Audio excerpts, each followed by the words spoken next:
Oi, pessoal! Esse é o Drink com Crime, um canal que contamos casos de crimes reais, sempre acompanhado de bons drinks. E eu sou a Carla Moraes. E eu sou a Juliana Givisiez. Estamos aqui de volta. Tudo bom, Ju? Tudo. Você, Carla? Tudo jóia. Hoje eu vou trazer um caso que aconteceu há 20 anos atrás, que eu descobri recentemente. Aí eu queria sair um pouquinho desse eixo aí, a gente contando muito caso americano, e eu resolvi trazer um caso um pouco diferente. E hoje contaremos a história do Stephen Alston Davis e da Evelyn Bohol. Bora lá, Ju? Bora? O Stephen nasceu na pequena cidade de Birham, em Nottinghamshire, na Inglaterra. Uma cidade com menos de 10 mil habitantes, bem rural e no meio do país. De um total de 3 filhos na família, Steven era o mais velho e super cuidadoso com as suas irmãs mais novas. E quando seu pai morreu, ele tinha apenas 14 anos e acabou assumindo o papel de único homem da família por um tempo. E ainda adolescente, Steven tinha grandes responsabilidades familiares e amadureceu bem rapidamente. Um tempo depois, a sua mãe se casou de novo e encontrou uma figura paterna que ele respeitava e admirava, chamado Alan, e a família parecia estar completa novamente. O Alan era um excelente marido para sua mãe, Margaret, e ele também cuidava das irmãs do Steven, e ele finalmente pôde viver um pouco mais a vida, curtir e colocar toda a sua energia novamente nos estudos. E ele fez isso. Ele sempre foi bastante inteligente, estudou ciências da computação e depois de se formar na universidade e se especializar em programação, ele ingressou em uma grande empresa. Era uma multinacional. E lá ele teve a oportunidade de ser transferido da sede no Reino Unido para a filial de Hong Kong. Era uma vaga excelente, com salários altos, num país com baixo custo de vida. E lá foi ele, com apenas 21 anos, conhecer a Ásia. Isso foi nos anos 90. Ele se adaptou bem na cidade, apesar de sentir falta da sua cidade natal e sua família. E a sua mãe, a Margaret, e o seu padrasto Alan o visitavam frequentemente em Hong Kong, o que o impedia de se sentir muito solitário. E depois de um tempo, foi crescendo ali o ciclo de amizades dele no trabalho, ele começou a ter alguns hobbies diferentes, e tudo começou a se encaixar melhor ali naquela realidade. E após alguns anos, morando já em Hong Kong, com um bom salário e ali o baixo custo de vida, ele se permitia fazer várias extravagâncias. Ele realizou um sonho de infância que era de pilotar um avião. Ele ingressou num curso de pilotos privados e começou a ter aulas de pilotagem. E quase todos os finais de semana prolongados, feriados, férias, ele vai para uma outra cidade chamada Angeles City, na Filipinas, para participar dos treinamentos de pilotos. E Angeles fica a 2 horas de voo de Hong Kong. Além de cursos de pilotagem mais em conta, lá tem outros atrativos, que eram bem interessantes para ele. Mulheres bonitas que se interessam particularmente por homens estrangeiros. E Angeles costumava ser a maior base militar fora dos Estados Unidos, e depois da erupção do Monte Pinatubo em 1991, os Estados Unidos retiraram as suas tropas do país. Mas a influência dos militares norte-americanos na época foi bastante intensa. E essa receptividade aos homens estrangeiros vem dessa época, quando muitas mulheres locais descobriram a prostituição como uma fonte de renda. Hoje, sem a presença massiva dos americanos, as casas noturnas seguem com o mesmo perfil, com dançarinas, muita música, muita bebida e muita libido. Muitas ali apenas dançam e encantam os homens sem vender os seus corpos. Outras são trabalhadoras do sexo e também existem algumas mulheres interessadas em conhecer homens estrangeiros, procurando um relacionamento amoroso verdadeiro ou até mesmo uma forma de sair da situação que elas se encontram. E Angeles é uma cidade com vida noturna agitada, cheia de bares, que são os locais preferidos dos turistas estrangeiros. E como já falamos, os locais de prostituição são o ponto alto, E muitas casas noturnas têm um cardápio de mulheres e meninas, muitas delas menores de idade, que se levam pelo dinheiro e pela oportunidade de serem resgatadas por um homem rico, branco, ocidental, ou pela necessidade mesmo de não ter outra oportunidade, outra forma de se manter, ou de estar numa situação de tráfico sexual, né? Existem diversas situações que, infelizmente, colocam mulheres nessa situação. E as idas de Steven para Angeles estavam cada vez mais frequentes. E ele quase sempre levava junto algum amigo de Hong Kong com ele para irem aos bares se divertirem. E numa dessas vezes, ele conheceu uma jovem chamada Evelyn Boho. Jovem, bonita, encantadora, o seu jeitinho meigo e inocente e sua forma de dançar chamou imediatamente a atenção de Steven. A maioria das meninas que trabalhavam em bares vinham de famílias pobres. E elas acabam trabalhando ali por falta de outras oportunidades, porque, na verdade, ganham muito pouco dinheiro, quase nada. Garotas como Evelyn dançam no bar por apenas 1 libra, cerca de R$ 6 por uma noite. E Evelyn veio de uma ilha distante chamada Dharamsala, sem água encanada, luz elétrica ou tratamento de esgoto. E desde pequena, quando perguntavam o que ela queria ser quando crescer, ela dizia: quero ser uma bar girl, e assim eu posso me casar com um americano. Sua mãe não queria que ela saísse de casa, mas Evelyn dizia: tenho que trabalhar, porque somos muito pobres. Nessa época, seu pai também estava doente e não havia nenhuma oportunidade de trabalho na ilha. São 2 dias de viagem de barco e ônibus para chegar em Angeles City. E com menos de 13 anos, ela já estava lá, se apresentando para homens de todo o mundo, sorrindo e encantando. E como ela, milhares de outras meninas pobres, filipinas, faziam o mesmo. Essa era a melhor oportunidade que elas poderiam ter de arrumar algum dinheiro e mandar para sua família. Muitas delas mentem sua idade para conseguir a vaga, e alguns bares contratam menores de idade ilegalmente. De acordo com um documentário do canal Real Time, essas meninas recebem 1 libra, que dá menos de R$ 6, para dançarem para os clientes, e 5 libras, cerca de R$ 31, para fazerem sexo com eles. Muitas delas estão ali contra sua vontade e se desiludem com o trabalho e acabam caindo no mundo das drogas para suportar a situação. Evelyn chegou a confidenciar a sua irmã que começou a fazer uso de drogas para aguentar as longas noites de trabalho na boate. A vida delas é sorrir, dançar, algumas se prostituem, outras até vendiam sua virgindade para conseguir uma quantia maior. Era o que aquelas meninas tinham a oferecer, e havia muitos homens dispostos a pagar, seja uma bebida, seja uma noite com elas. E a melhor, e talvez a única maneira de mudar o destino delas é ser salva por um estrangeiro. E quando a Evelyn encontrou um britânico bonito e alto, olhando com ela com interesse, ela imediatamente se adiantou e foi conversar com ele. E ele se encantou com ela. Mas ela era constantemente vigiada pelos responsáveis da casa noturna. Afinal, aquilo para eles era um negócio e as meninas mercadorias. E Steven seguia voltando ao local apenas para ver a Evelyn.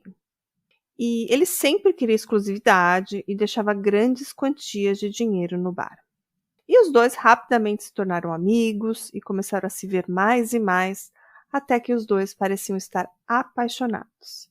E para Evelyn, era a oportunidade que ela sempre quis. Ela queria ser resgatada por um homem legal, que a tratava bem, que fazia todos os seus caprichos.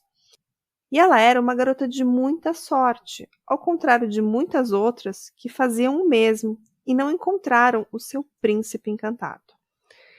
E poucos dias depois, o Steven resgatou a Evelyn, pagando a casa noturna 500 libras, coisa ali de R$ 3.200, e a levou com ele para Hong Kong. Steven era 10 anos mais velho que Evelyn, e para ele não parecia nada demais ela ser tão jovem. E ela queria estar em sua companhia.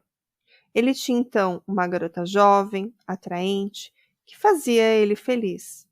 e para Evelyn parecia um sonho. Era como ser a Cinderela na realidade.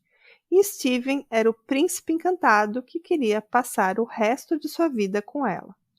Dois pombinhos se encantando um pelo outro. A mãe do Steven, ela não entendeu muito bem quando ele falou que conheceu uma menina no bar que a levou para casa. Ela não sabia o tipo de bar, o que ela fazia lá, mas vendo a felicidade do filho, ela não quis interferir. E ela também, a mãe dele estava a quilômetro de distância e sabia por alto o que estava acontecendo com o filho lá do outro lado do mundo. Mas ele estava feliz e para a mãe dele isso bastava. E ele confidenciou estar apaixonado por Evelyn. Em algum momento, a mãe descobriu como o Steven conheceu a Evelyn, que ele pagou por ela. E ela ficou bem decepcionada. Mas depois de conhecer a realidade do país e alguma daquelas meninas, ela sentiu compaixão. Ela chegou a afirmar que sentiu vontade de fazer o mesmo, claro, como mãe, levar uma daquelas meninas para sua casa e cuidar, e ela ainda disse: elas são tão bonitas, são pessoas e não merecem fazer o que estão fazendo. E o seu padrasto, né, o padrasto do Steven, ele disse numa entrevista uma frase, ele repete uma frase do Steven que diz: se eu pudesse resgatar apenas uma garota daquela vida no bar, eu faria. E eu queria resgatar a Evelyn daquela vida. E Evelyn passou a fazer parte da vida de Steven, em sua casa, em viagens turísticas, e em algum momento a família dele conheceu a nova namorada do filho, quando eles foram a Hong Kong o visitar. Nesta época, Evelyn estava com 17 anos e Steven 27 anos. Obviamente, essa diferença de idade já é um sinal de que essa relação não era sadia. Sua mãe disse: é fácil entender como ele se apaixonou por ela. Ela era calma, educada, uma boa menina. E nessa visita, Steven organizou uma grande surpresa aos pais. Eles iriam se casar. Steven comprou um lindo terno e ela estava lindamente vestida com um terninho branco super elegante. A cerimônia foi simples, só não foi mais bonita porque Evelyn não conseguiu ler seus votos, porque ela nunca foi à escola. Um dos seus melhores amigos comemorou com eles, mas obviamente muito incomodado com toda a situação. Ele disse que era uma realidade dura, mulheres bonitas e pobres que trabalhavam em bar e se casarem, tão novas, e ele vendo isso acontecer em sua frente com seu amigo, ele sentia que tinha algo errado naquela situação. E o relacionamento deles parecia ótimo e só crescia. Ele era o provedor da casa e ela sua mulher. E ele era tudo que Evelyn tinha. Sem Steven, ela não seria nada. Isso dava a ele uma sensação de segurança. E com seus pais aceitando bem a situação e tendo muito carinho por ela, eles até mesmo viajaram juntos na lua de mel do casal para uma linda ilha tropical nas Filipinas, chamada Puerto Galera. A primeira impressão que Margaret teve nessa viagem é que ele a amava do fundo do seu coração e fazia de tudo para impressioná-la, mas não parecia recíproco. Ele tentava ser carinhoso em público, dar as mãos, e ela se esquivava. Aquelas coisas que só as mães notam. No fundo, a mãe dele não queria esse casamento, mas ela não podia fazer nada. E era porque ela sentia que a noiva não o amava o suficiente, isso não tinha nada a ver com a origem dela. Parecia um casamento de interesse, né? A gente até vê, hoje em dia tem esses casais aí, 90 dias para casar, que infelizmente acontece bastante. Homens americanos, ricos ou ingleses ou de qualquer outra nacionalidade, que vão para esses países pobres da Ásia, encontram uma mulher bonita que aceita esse tipo de relação e sonham, né? Porque para elas é um sonho, de certa forma, né? Talvez fugir daquela realidade para um país com uma condição melhor. Isso realmente aconteceu com a Evelyn. Ela chegou a passar um tempo depois na Europa. Ela fala bastante sobre isso, como a vida dela era boa, era incrível. Tudo que o Steven proporcionava para ela, né, Ju? E nessa situação, essas mulheres usam máscaras sociais. Uhum. Então, eles realmente não conhecem a personalidade delas. Eles só vão conhecer quando efetivamente começarem a ter um relacionamento profundo com essas mulheres. E aí pode ser que venha uma grande decepção. Exatamente, Ju. E essas situações ali de falta de amor da Evelyn fazia com que a mãe do Steven percebesse desinteresse por parte da esposa, vendo que não era um sentimento verdadeiro dela. Certamente era muito difícil para uma mãe, mas Steven falou: "É ela, eu a amo. Evelyn vai ser a mãe dos meus filhos." E assim tudo aconteceu. Primeiro, eles tiveram uma linda garotinha chamada Jéssica, e 2 anos depois, um menino, o Joshua. E nos primeiros anos, eles moravam em Hong Kong e depois se mudaram para Angeles City, a mesma cidade que ela era uma dançarina de bar, ganhando apenas £1 por noite. Agora, ela voltou em uma outra condição: alugar uma casa numa vizinhança bem cara, com muitos empregados e luxos. Naquela época, em 2002, ele já ganhava mais de 60 mil libras por ano, o que dá ali uns 375 mil reais, que é um baita salário, né, Ju? Imagina? Uhum. E todo mês o Steven dava 1.000 libras para ela, mais ali de 6 mil reais para ela gastasse como bem entendesse. E após pensar bastante, o Steven pediu demissão do emprego original e ele se juntou a alguns amigos estrangeiros lá em Angeles City e abriu a sua própria empresa na área de informática, ciências da computação e também programação. E ele prestava serviço para diversas outras empresas, tendo um faturamento bem alto. E a vida financeira da família prosperava rapidamente. Quando viajava para visitar o filho, a sua sogra, né, a Margaret, ficava muito incomodada como a Evelyn se comportava e tratava os filhos. Muitos dias ela passava o dia todo na cama e quem cuidava de tudo eram as babás, as empregadas.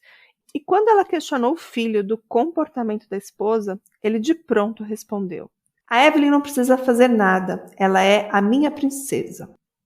E não foi só a sogra que se incomodou com as mudanças na Evelyn. A sua família humilde viu ela se tornar uma pessoa que esbanjava dinheiro, se gabava de ser rica, desmerecendo os seus parentes e familiares. Mas, ao mesmo tempo, eles tinham muita gratidão por Evelyn e pelo seu casamento, porque a vida deles também melhorou bastante. Ele mandava muito dinheiro ao sogro, que conseguiu comprar um barco novo de pesca e construir a única casa de tijolos da ilha, com 2 andares e muito conforto, ali se destacando na paisagem daquele local ali super simples. Eles que antes moravam numa casa com paredes de pau a pique e telhados de capim, agora têm uma vida bem melhor. E os pais da Evelyn e outros parentes também o visitavam constantemente, ficando às vezes semanas na casa do casal. E às vezes algum item sumia da casa. De vez em quando era um filtro de água, um travesseiro, coisa simples, uma máquina de fazer arroz.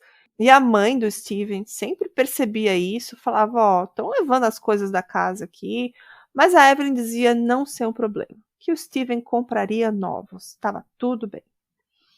E os pais do Steven também visitavam o casal, principalmente para passar um tempo com os netos.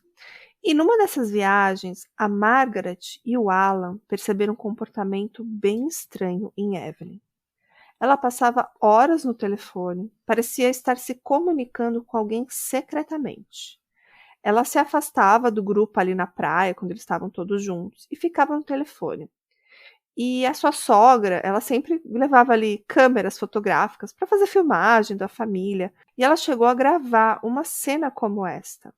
E para ela, a resposta era uma só: Evelyn parecia estar traindo seu filho com outro homem. Eram muitas risadinhas, muito papo descontraído, e mesmo sem entender uma palavra do que eles estavam falando, a Margaret percebia os sinais. E até mesmo a prima da Evelyn começou a desconfiar, a Gina, tá? Essa pessoa vai ser bem importante na história. E a Gina, ela trabalhava como babá das crianças. E uma hora, a Evelyn confidenciou algo. Evelyn estava se relacionando secretamente com um homem local chamado Arnold Adorai, que trabalhava como guarda policial, com um salário muito baixo. O que Evelyn recebia de mesada todos os meses do marido era maior que o salário de um ano de Arnold. Em algum momento, Steven também começou a suspeitar do comportamento da esposa, com dinheiro desaparecendo e outras coisas mais. E ele também fez mais uma descoberta. Todos os meses ele dava um dinheiro extra a Evelyn para ela pagar uma escola particular para a filha Jessica. Um dia Steven resolveu ir até o local e pegar a filha para uma surpresa. E chegando lá, os responsáveis disseram não existir nenhuma garotinha com aquele nome ali. Parecia que Evelyn estava dando esse dinheiro ao amante e chegando ao ponto dela vender seu anel de noivado. E Steven também descobriu mais. Evelyn havia inclusive comprado uma moto de presente para o amante. Quando tudo isso começou a vir à tona, o casal já não vivia a mesma vida de homem e mulher que tinha antes. O casamento estava desmoronando. Steven começou a sair à noite novamente com seus amigos solteiros e ir nos mesmos bares onde conheceu sua esposa. E uma vez o Steven disse que iria viajar a trabalho para uma outra cidade, quando na realidade ele estava bem perto de casa. Ele foi para a casa do seu amigo Mike, onde mais de 20 garotas de biquíni, muitas menores de idade, estavam à sua disposição numa festa na piscina, com muita bebida e muitas coisas mais. E tem até vídeos disso, a gente vai deixar alguns trechos lá no nosso Instagram, porque esses vídeos foram encontrados na casa do Mike, ali nas investigações. Mas depois desse dia ele repensou, porque ele ainda queria fazer o seu casamento funcionar. E ele deu um ultimato para Evelyn. As coisas teriam que ser diferentes. Ela teria que devolver o dinheiro a ele, arrumar um emprego, ou o pagar, sei lá. Ou ir estudar. Ele queria ver uma mudança verdadeira na esposa. Ele ainda tinha esperança que ela iria se dedicar e mostrar algo bom. Mas parecia que Evelyn não queria mudar. O Steve, então, disse que pediria o divórcio. E, a essa altura, ele parou de dar grandes quantidades de dinheiro a ela. E, nessa época, os familiares da Evelyn, que também estavam acostumados a receber muito dinheiro dela e do Steven, também se sentiram prejudicados. E um dia, os demais amigos dele, também estrangeiros, já sabendo de toda a situação, o alertaram. E se a Evelyn fizesse algo de ruim para você? E o Steven respondeu: eles não me machucariam. Eu sou o ganso dourado deles. Eu sou a galinha de ovos de ouro. E o seu amigo, que também se chama Steve, né, o Steve Brigance, ele o alerta. Mas eu não sei se você se lembra bem. No Ganso de Ouro, que é o conto criado pelos irmãos Grimm, a moral da história é que eles matam o ganso de ouro. Boa analogia. E na época todos riram, tomaram outra cerveja e continuaram a se divertir. E a mãe e o padrasto do Steven passaram mais algumas semanas ali nas Filipinas viajando com a família.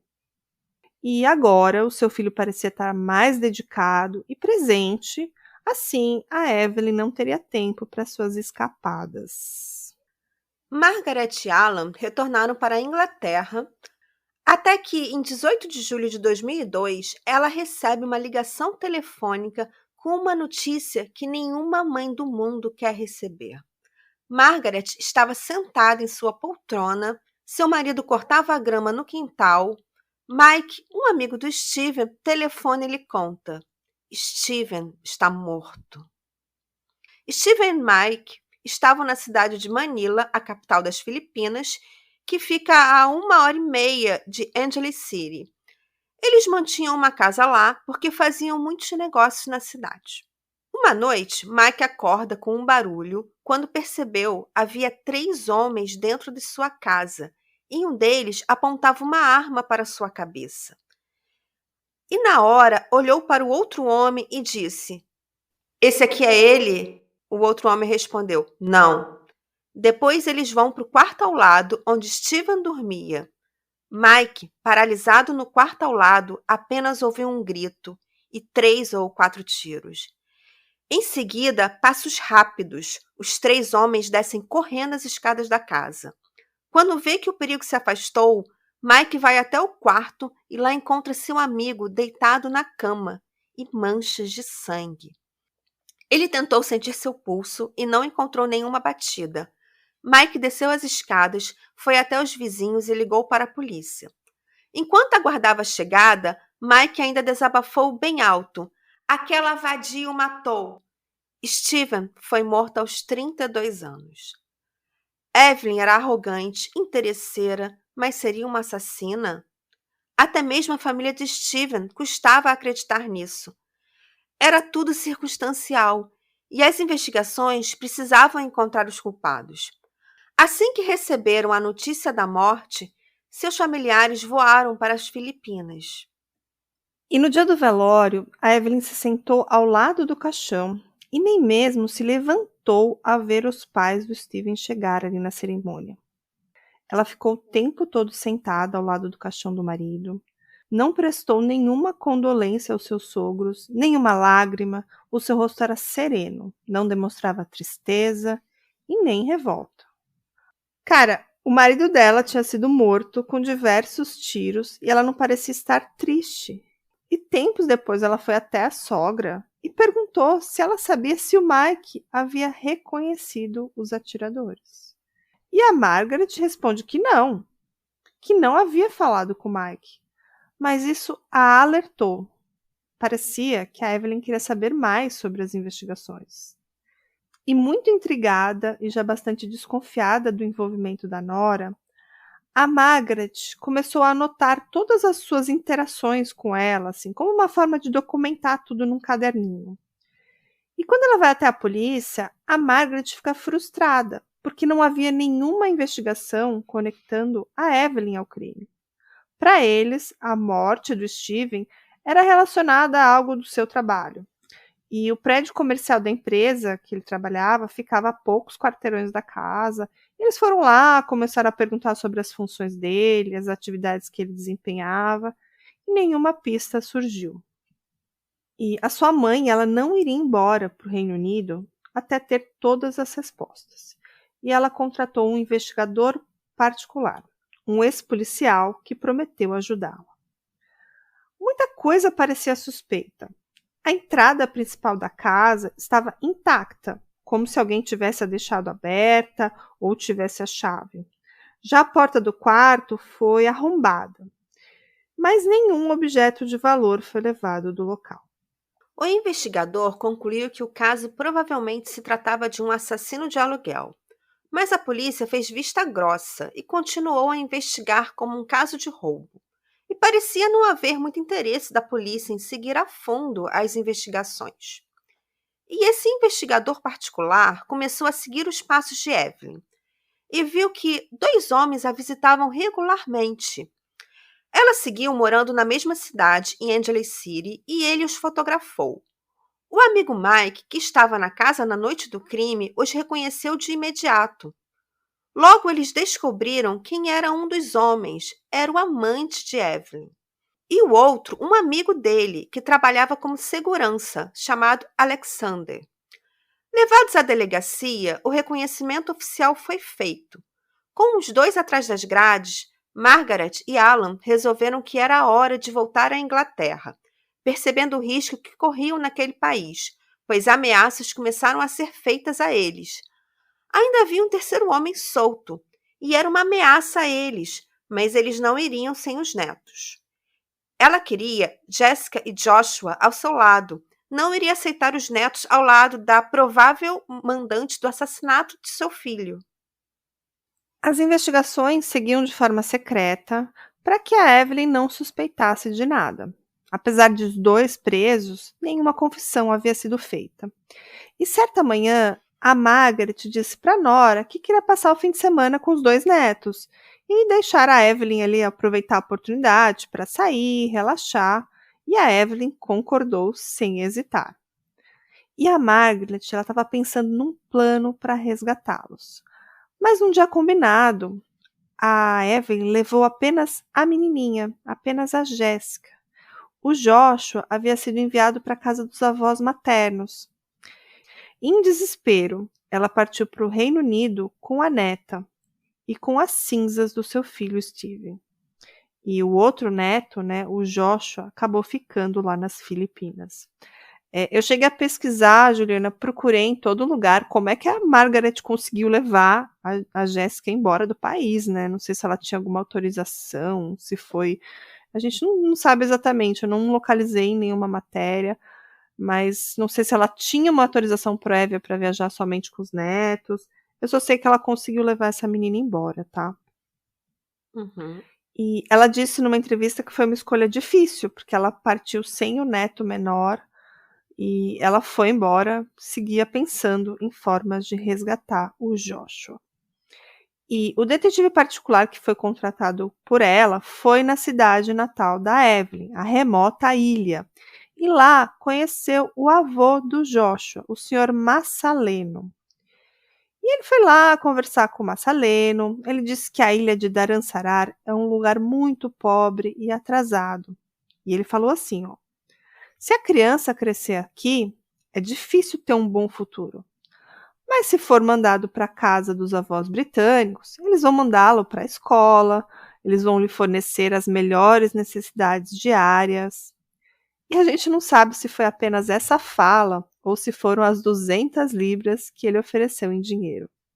Mas o que sabemos é que ele convenceu o Massaleno a entregar o garoto. E essas 200 libras dão mais ou menos aí uns R$ 1.200. Bom, e 2 meses depois de deixar as Filipinas, a Margaret veria novamente o seu neto, o Joshua, dessa vez no aeroporto de Heathrow, lá em Londres. E agora ela estava com seus 2 netos, a Jéssica na época com 3 anos e o Joshua com apenas 1 ano. E o Arnold, né, o amante, e o comparsa, o Alexander, seguiam presos. Mas a Evelyn seguia sua vida na antiga casa, provavelmente se desfazendo aos poucos dos bens do casal para sobreviver. E a identidade do terceiro suspeito ainda não tinha sido revelada. E a polícia também não parecia ter muito interesse em investigar.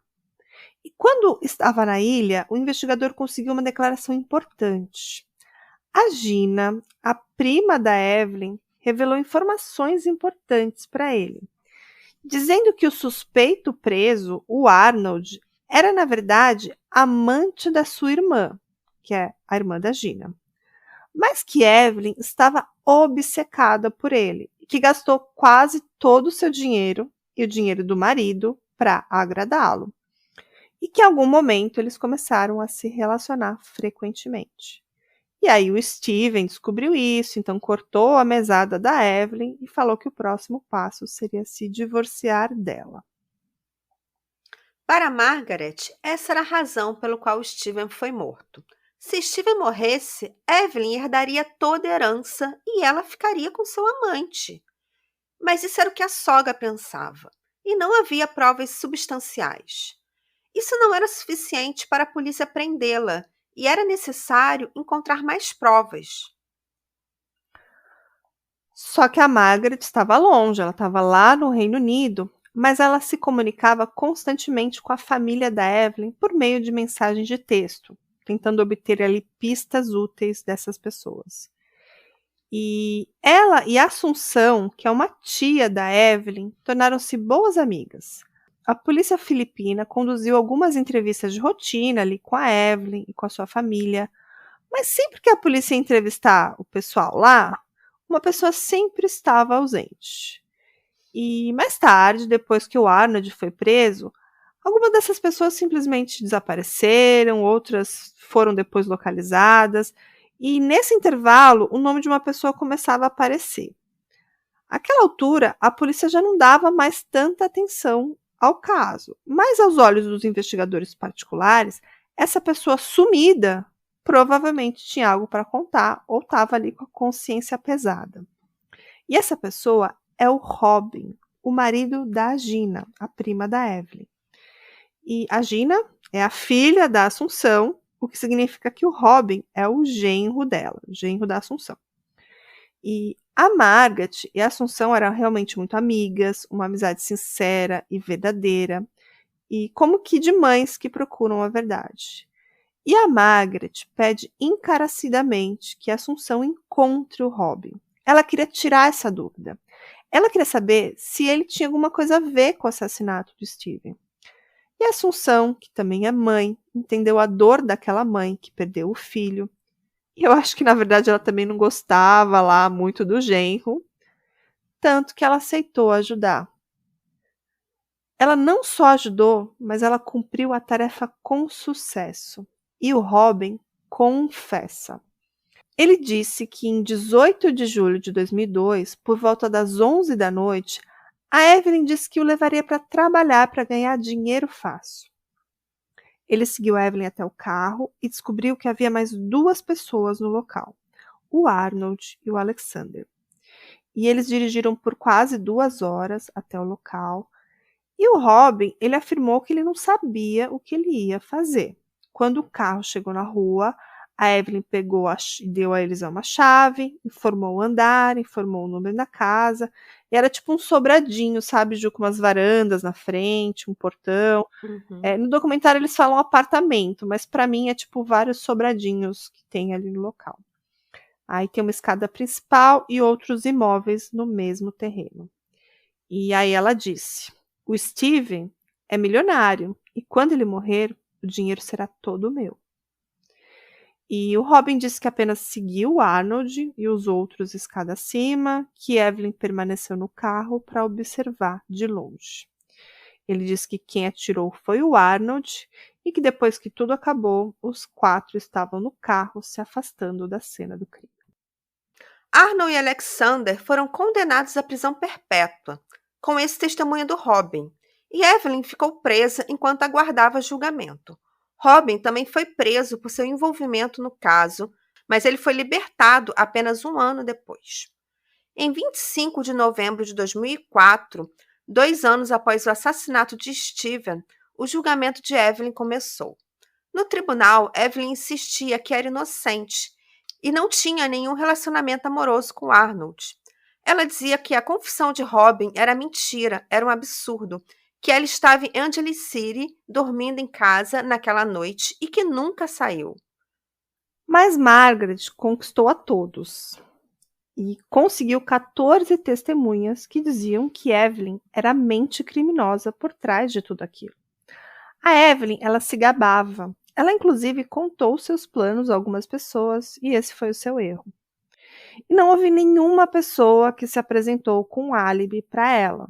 Nenhuma pessoa da sua família esteve presente em nenhuma fase do julgamento. Apenas um advogado estava ao seu lado. No final, o juiz condenou Evelyn e a sentenciou a 40 anos de prisão sem liberdade condicional. No documento original do julgamento, datado de 10 de dezembro de 2008, diz: Suprema Corte de Manila. Povo das Filipinas versus Evelyn Bohol. As circunstâncias prevalecentes no presente caso mostram que a traição precedeu o assassinato da vítima. O assassinato ocorreu por volta das 2 horas da manhã, hora em que geralmente as pessoas estão dormindo. Ao entrar no quarto de Steven, os agressores atiraram imediatamente e causaram a morte em seguida. A vítima foi apanhada de surpresa, totalmente indefesa contra os invasores armados. E ao receber a sentença, a Evelyn ficou imóvel e depois ela saiu do local de cara fechada. Ela colocou óculos escuros e se sentou numa sala. E tem toda essa cena, eu vou colocar alguns trechos lá no nosso Instagram. E nessa hora, os policiais permitiram que a Margaret falasse com ela. E ela virou: tire os seus óculos. E a Evelyn ignorou e ela repete: tire os seus óculos, eu quero falar com você.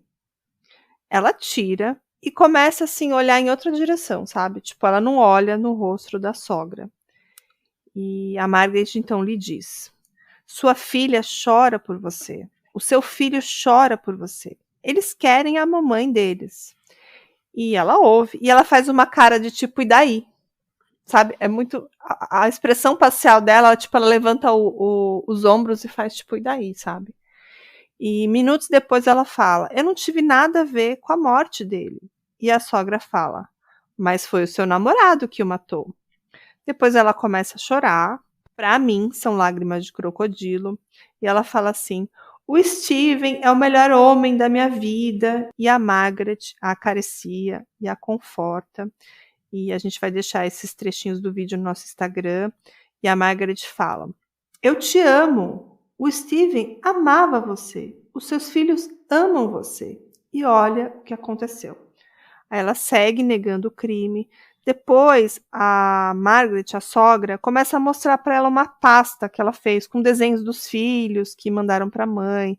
Tinha fotos da família com Steven. Ela entrega para Evelyn e ela simplesmente senta, coloca o seu óculos de sol e começa a ignorar ela mostrando aquela pasta. Para mim, essa é a pior parte do vídeo. E depois ela pergunta: você quer se levantar e me dar tchau, Evelyn? E ela fala não. E a Margaret sai da sala. É bem cruel. E agora eu vou colocar aqui um trechinho de uma carta que a Margaret escreveu para Evelyn, com ela narrando, tá? Num documentário, que é um documentário super bacana, que a gente vai falar daqui a pouquinho no final, que são as fontes desse episódio. Querida Evelyn, você foi condenada na corte pela morte do seu marido Steven, com a ajuda do Arnold Adoraio, o seu namorado. Nada que você disser vai me convencer que você é inocente. Eu estou deixando você e deixando as Filipinas, e nenhuma injustiça foi feita. E você vai passar os próximos 40 anos na cadeia. Você vai ser uma mulher mais velha que jogou fora a sua vida, e você tinha tudo. Steven te chamava de princesa e te amava muito. Você é uma mulher muito cruel e nunca pensou na vida que você levava, que você arruinou. Você levou o meu filho e agora eu levo os seus. E um dia a sua filha vai perguntar: por que, mamãe? Por que você foi tão má e nos deixou? E matou o nosso papai. Eu vou aproveitar bastante com seus filhos, vamos ter ótimos dias e não pensaremos em você. Eu nunca vou te perdoar e nunca vou te ver novamente. Você não é mais uma filha minha. Assinado Margaret. Toda a sua família se voltou contra Evelyn. Suas irmãs, primas e toda a comunidade da ilha não queria saber mais dela. A única visita que ela recebeu nos primeiros anos na cadeia foi do seu pai. O caso chegou ao fim, Margaret gastou todas as suas economias e depois de 2 anos, ela estima ter gasto mais de R$340 mil até aquele momento. Ela deu dinheiro até mesmo para a gasolina do carro da polícia filipina que atuou na investigação. Ela disse que teve que abastecer por várias vezes, já que eles não tinham recurso nem para isso. Ela não negou esforços para que Evelyn ficasse atrás das grades e pagasse pelo seu crime. Ao contrário do seu filho, que realmente fazia um bom dinheiro trabalhando na sua empresa, sua mãe Margaret teve uma vida simples para os padrões ingleses, mas bem confortável. Hoje seus netos são adultos, Jéssica tem 24 anos, mora na Inglaterra e tem sua vida. A Margaret Davis, tinha 55 anos quando levou os netos para morar com ela e todo Natal ela escreve uma carta e envia para Evelyn. E nessas cartas ela conta como seus filhos estão bem, como estão vivendo uma vida melhor. E eu peguei aqui um trechinho de um cartão de Natal de 2016 que ela escreveu. Ela diz assim: agora eu devo enviar anualmente cartões de Natal para a esposa assassina do Steven Davis. Evelyn querida, sinceramente espero que você esteja tendo uma vida miserável na cadeia. Mais uma vez eu vou incluir fotos dos seus 2 filhos que você nunca vai encontrar de novo. E depois ela segue escrevendo mais um monte de coisa, mas eu achei um trecho assim bem relevante para trazer para vocês. Embora a Evelyn tenha sido condenada só a 40 anos, né? Ela ainda pode sair e encontrar os filhos. Ela já está aí quase 20 anos atrás das grades, né? E a gente não sabe. Aparentemente ela não tem direito à liberdade condicional, mas ela vai sair aí com uns 60 anos da cadeia. Jovem ainda, né? Dos padrões de hoje em dia. Sim. Né? No ano de 2006, a Margaret Davis lançou um livro chamado For the Love of My Son, Pelo Amor do Meu Filho, baseado nos diários, as anotações e e-mails que ela mesma escreveu ali durante essas investigações. E eu peguei aqui um trechinho que descreve esse livro. Este livro conta não apenas a história terrível, mas cheia de detalhes de sua perigosa jornada, mas também de como ela lidou com a sua dor e como se esforçou para salvar e proteger 2 crianças pequenas. Eu vi, tem esse livro na Amazon por $2,99 para quem tem o Kindle. Se alguém me ler, depois me conta. E pesquisando mais sobre o caso, eu descobri ali numa matéria do Daily Mail UK que diz que desde o começo a Evelyn mentiu para todo mundo. O Steven se casou com a Evelyn quando ela tinha apenas 17 anos, embora ela tenha dito a ele que tinha 21. Ela teria, inclusive, Ju, usado a certidão de nascimento da sua irmã mais velha, da Danita, para se casar. E claro que depois do casamento isso foi descoberto, e ela, inclusive, teria usado os mesmos documentos falsos para sair do país, lá quando saiu do bar, para morar com ele lá em Hong Kong. Então talvez ela nem tivesse direito à herança se ela usou um documento falso. Eu não consegui achar informações desses detalhes, mas pelo que eu entendi, depois eles arrumaram isso, sabe? Tipo, ela se casou ilegalmente, mas depois acho que eles se casaram novamente com os documentos reais dela, porque eles realmente eram casados, tá? Provável. E na internet, claro que sempre vai existir quem é do contra, quem acha que ela é inocente e outras teorias. E assim, pesquisando, lendo comentários, a gente se envolve com o caso, eu estou envolvida há bastante tempo. E eu achei um comentário no Twitter de setembro de 2021, ou seja, bem recente, e eu vou deixar aqui na íntegra. E ele está assim, ó. Vi esse documentário no YouTube sobre o caso do assassinato do Steven Alston Davey. Eu realmente acho que o seu parceiro de negócio, o Mike Dunn, foi quem o matou. E sua esposa, Evelyn Burrow Davis, foi incriminada. E nesse comentário, alguém respondeu embaixo. Ele fala assim: é estranho que você pense assim, dadas todas as informações que você recebeu até agora, porque realmente tudo na mídia incrimina a Evelyn. Mas você está 100% certo. Foi um assassinato comercial bastante trivial. Aí eles citam o nome da empresa, que eu não vou falar aqui, que é a empresa dele, com o sócio Mike, e diz assim: essa empresa era a empresa líder em filmagens de sexo online. Era um negócio de prostituição e tráfico. E Steven queria sair. E por isso ele teria sido morto. E eu pesquisei o site que eles citam. Ele realmente existe. Mas esse site parece que são várias salas de vídeo, de chat com essas meninas. Diz que é ao vivo, que você pode se conectar com elas, mas eu escrevi lá uma frase lá e recebi uma resposta automática. Eu desconfio que é uma gravação, que um bot responde. Mas claro que você tem que comprar um crédito para falar com essas meninas depois de alguns segundos, alguns minutos. E eu não sei se esse era realmente o ramo do Steve e dos seus sócios, mas eu apostaria que sim, Juliana. E vocês vão ver os vídeos que tem do Mike com esses montes de garotas fazendo festinhas na piscina. E realmente, ou ele realmente gostava muito daquilo e gravava, ou ele usava isso de forma comercial, a gente não sabe, né, Ju? É preocupante, né? Pois é, algo assim que me incomodou um pouco no caso foi que a condenação dos réus foi basicamente baseada na delação do Robin, né, Sim. no depoimento do Robin. E esse depoimento, ele não foi comprovado por provas concretas. E como exemplo aqui para a gente entender melhor, por exemplo, a lei de delação premiada aqui no Brasil. Não basta só o delator falar, ele tem que provar com e-mails, mensagens de celular, extratos bancários, porque as pessoas mentem. Então, toda condenação que é baseada apenas no testemunho de uma pessoa pode ser questionada futuramente, ou começa a surgir essas outras teorias. Mas e se foi o sócio de trabalho? E pode ser? Pode. Por quê? Porque a condenação foi baseada apenas no testemunho de uma pessoa. E também ainda é bem complicado a gente pensar que esse testemunho do Robin foi feito a partir de um trabalho da mãe da vítima, né? Uhum. Então, será que... Eu não quero acusar ninguém, mas será que ele também não teve algum benefício, a família dele? São suposições que sempre vai acontecer uma vez que você não adiciona no processo provas concretas.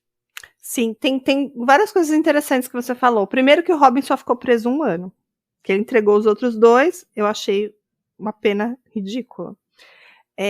A família da Evelyn, que mora lá na Ilha Isolada, aceitava dinheiro a rodo.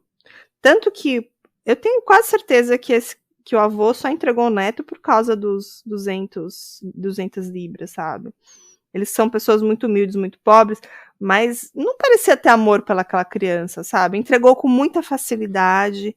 Realmente tem muitos furos nessa história, mas eu vejo muita verdade na Margaret. Eu vou colocar alguns trechos dos documentários, da entrevista, que tem bastante coisa. Claro que são coisas de 20 anos atrás. Depois de um tempo, isso foi sumindo um pouco da mídia, mas ainda tem bastante coisa. Eu vou até citar algumas coisas interessantes. Eu geralmente não gosto muito de colocar foto de criança que não está muito envolvida no caso, mas eu vou colocar porque a própria mãe dele, a Margaret, fez um blog chamado stevendavis.blogspot.com e lá tem diversas fotos, ano a ano, das crianças. Tem foto do casamento deles, tem fotos das crianças na capa do livro que ela escreveu. E as últimas publicações desse blog foi no ano de 2007, mas ele segue no ar e tem bastante coisa lá. Então, assim, dá para ver que ela realmente ficou muito envolvida. Ela escreveu um livro, ela foi além, mas eu realmente vejo que foi uma mãe que se dedicou muito. Ela realmente queria a verdade, né? Eu acho que ela botou dinheiro na mão de muita gente. Provavelmente sim. Mas será que a percepção dela do que era verdade era correta? Ela poderia acreditar verdadeiramente que foi a nora e poderia não ter sido. E aqui, assim, vou até dar minha opinião pessoal. Eu acho que foi a Evelyn. Eu só questiono pelo fato da condenação não ter provas concretas. E aí eu sempre vou criticar uma condenação que não tenha provas concretas. É a nossa Juliana garantista. Adoro. Beijos para meus advogados do nosso grupo Sim. querido de apoiadores. O que seria do Inquisinho sem a Ju? Com a sua sensatez. E as suas dúvidas que ela deixa sempre no ar. Eu vou ler aqui as minhas fontes, gente. Eu assisti 2 documentários. Na verdade, é o mesmo documentário com alguns trechos a mais, outros a menos. Um no canal Real Time, no YouTube. E o outro no canal Real Life. O do Real Life se chama A Murder in the Family. E o do Real Time se chama Money, Love and Murder, The Tragic Story of Stephen and Evelyn, tá? Eu pesquisei também uma fonte chamada inf.news, eu pesquisei no Daily Mail do Reino Unido, eu pesquisei no Law Library, que tem todo o processo quase que na íntegra, que foi traduzido para o inglês, e pesquisei também num site chamado worklizard.com. E essas foram as fontes de hoje. Eu achei um caso bem interessante, o documentário é legal, tem muitas coisas emotivas, cenas da família, porque eles tinham condução, então eles filmavam essas viagens. E tem até aquela cena que a família tá na praia e a Evelyn sai com o celular e fica atrás de um coqueirinho falando no telefone. Foi nesse momento que a Margaret falou, ela tem um amante. Tipo, alguma coisa tá acontecendo. E realmente esse amante existia, ela comprava coisas para ele. E essa aí começou a surgir essas desconfianças, né? E aí Evelyn está cumprindo a sua pena, os outros 2 condenados também.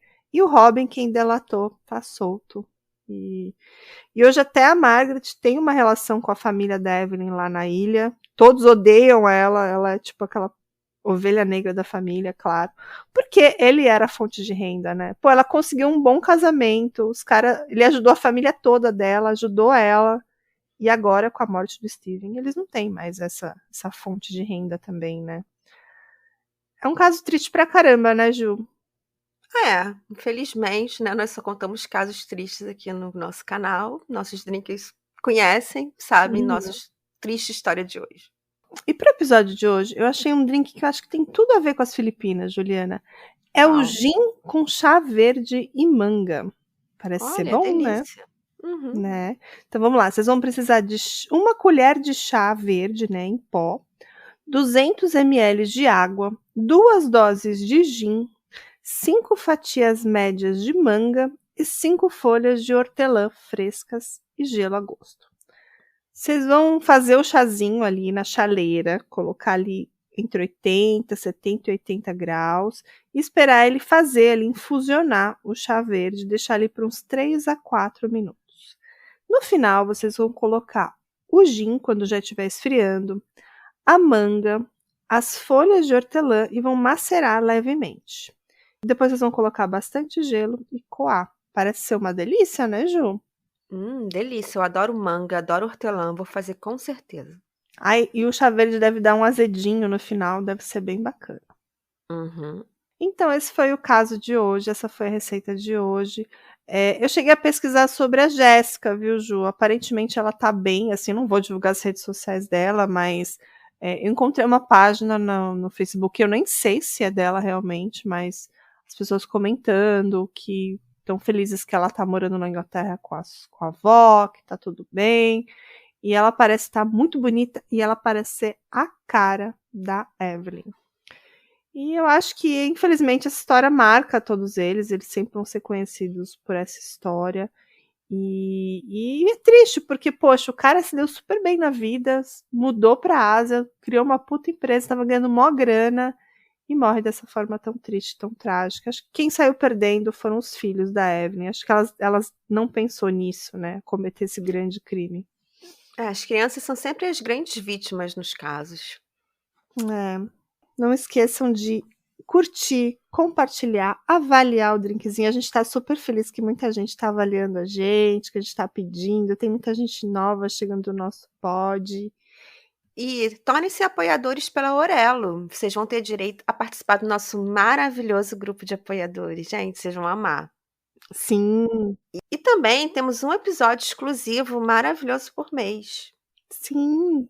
E sempre que vocês apoiam, já libera todos os episódios exclusivos. Tem vários lá para vocês. Então, apoiem o drinkzinho, ouçam os nossos episódios abertos e vários exclusivos, que lá tem muito episódio babado.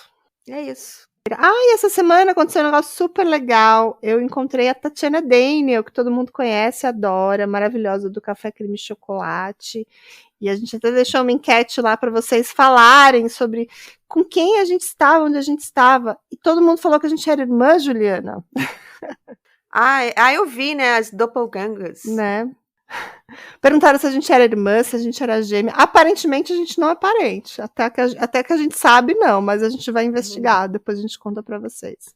Mas acho que precisa de um DNA nessa história, hein? Né? Mas é tipo assim, toda loira é igual, gente. Tudo mesmo descolorante. Então deve ser isso. Beijo pra Tatiana, beijo pra todos os ouvintes aí da podosfera que gostam da gente, que gostam do Café Creme Chocolate. Estamos todo mundo junto. Então, beijo, gente. Até a próxima. Tchau. Tchau.